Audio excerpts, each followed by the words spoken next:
Hello, ladies and gentlemen. My name is Prince Ty. Welcome to, as per the great Rob Sesternino, episode 6 of my Survivor Game Changers Power Rankings. It's truly the end of an era.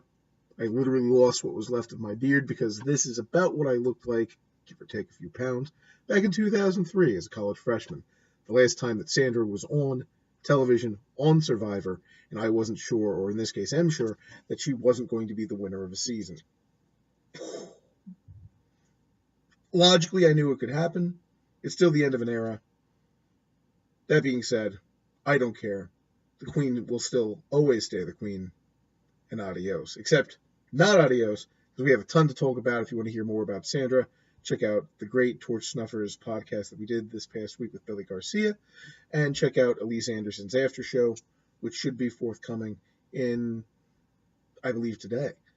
It was a weird episode, for sure. I'm not really sure that high visibility in the episode means great things for the players that got it this episode. In any case, I really only have one tertiary contender at this point that's not on my list, and that is Brad Culpepper, who I do not think this swap did any favors for. He was shown making strategic advances with available connections. Monica played with Troy's aunt, although they were never together, and Troy, Monica got voted out by the women before he sort of merged. So, how useful that is, I don't know. But it's what he had at that point. He made his pitch. I don't think it was a great pitch. Troy's aunt didn't seem super interested. Even if he did, it would still only be 3-7. I think they'll make the merge by virtue of the fact that that tribe seems to be stronger than the other tribe at this point. But and also the editing of the next preview. But I think Brad Culpepper probably early merge boot at this point. Too many people not super down with him. We'll see. We'll see. He's been playing well, but I don't know. I'm kind of off the train for now. And number 5, because I couldn't just take him off the list after I had been proclaiming him our potential champion for 2 weeks, is Jeff Varner. Varner didn't have a great episode by any stretch of the imagination, so I considered swapping him and Brad because he was completely duped by Zeke.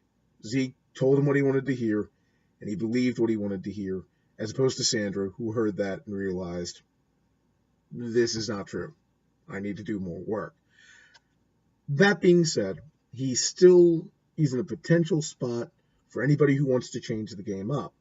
And he is still on a tribe that has other obvious threats that are not him. Because let's face it, Jeff Varner's a smart guy, but he's not a physical threat. In an upcoming merge, he's not necessarily your number one, I need to get him out immediately threat because he could go on a challenge run.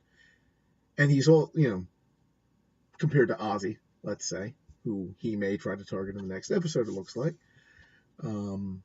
He also doesn't have a ton of connections. He's the only person from Australia out there, compared to, say, Ozzy and Debbie, who are 2 of the 3 remaining Cal Wrongers, and who Sandra did succeed in getting people worried about, it would appear, based on the episode. I'm not ready to completely write him off yet. I'll probably look silly if I left him on the list and he gets voted off easily in the upcoming episode.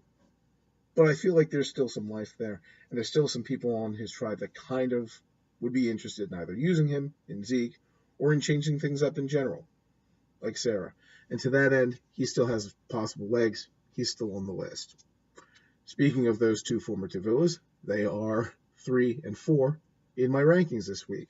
We start off with number 4 with Zeke, who was shown, by and large, to be the major mover shaker, or at least the major narrator, of the Sandra Boot episode, which is pretty big for him to get the credit. I'll be curious to see the preview for this coming week's episode to see if he gets full credit for orchestrating all of that, because he was shown lulling Varner, did a very good job with that.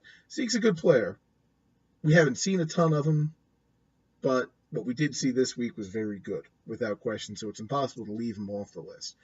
I don't have him super high, just because while we saw a lot of him, he seems very straightforward when he's speaking. Like, his plans are not necessarily the most complex. When he was on Nuker in the early going and Sari seemed to be targeted and Sari was talking to him, he was just like, I'm not going to rock the boat. Cere's a dangerous player.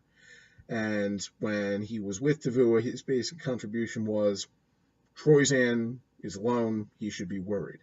And in this episode, it was, oh, Sandra's the biggest threat of all time. We do need to get rid of her. And while he was shown being good at that, and while I know that he's a versatile player, if this is Game Changers, and the winner is going to be shown as a willing participant in changing the game or changing their game or whatever the case may be, I don't know that Zeke necessarily matches up with those credentials, even though he had a strong episode this week. Let's see what happens next week. Is he on the right side of Tavua blowing up? If Ozzy gets voted out, or if one of the Cowrongs get voted out? We shall see. But I can't leave him off because he had a good episode. At number 3, therefore, I have La Criminal, Sarah Lacina. Not a huge episode for her, but she did get, I would argue, the most insightful of the Sandra is a threat sound bites. Like, you had Aubrey do an obvious, we could all learn a thing from Sandra soundbite early in the episode, and then we didn't see her again. Sarah got the comment, because I'm sure they all had comments along these lines, and Ozzy said it outside of the confessional, that Sandra is really good, and Sandra nearly had them lulled in to keeping her over Ty and going through all of that. The fact that Andrea got like a soundbite about the potentially dangerous tricking them into voting Ty plan, which could have blown up if Ty had gone crazy and thrown idols around and so on and so forth, and instead got like something that was useful to the episode, which is their thought process as to, do we go with Sandra or do we go with Ty, I think is a good thing for her. It wasn't a huge episode, but she did get some face time, and she was shown from the previous episode to be willing to rock the boat when necessary, which seems to be something that could be coming up in the next episode to help her game. She does have the Troyzan connection, and Troyzan looks to be perfectly unlocked to get to the merge. She has options. She's moved up. For the first time, she's officially a contender. Number 2, I have, it's his island, Troyzan from One World. He's up to number 2 this week from number 5. He's officially made the swap. He's in a great position now because he's no longer on the bottom of the totem pole because he has a bunch of former Manas. He already was in per Sandra an alliance with Haley and Michaela from the earlier tribe, and he, in theory, has no reason to not work with Aubrey. So to that end, there's a 4 majority right there. He has Brad Culpepper sniffing up his ass. So to that end, there's the possibility there. He has an idol, let us not forget. There's really no way he doesn't make the merge. I don't see how he's seen as an obvious threat compared to other people in the game, with the Cowrong situation, with Ozzy, with Suri. There's just too many other big names for him to be a huge target, I think. He also got the soundbite this episode about wanting to change things up. He does not want to be a victim of the women again. He wants to work with the women this time, which is why I think Brad Culpepper is in the hot seat, and Troyzan could potentially change his game to better it and possibly make a run. Good episode for him all in all, I would say. Which leaves me with my number 1 contender.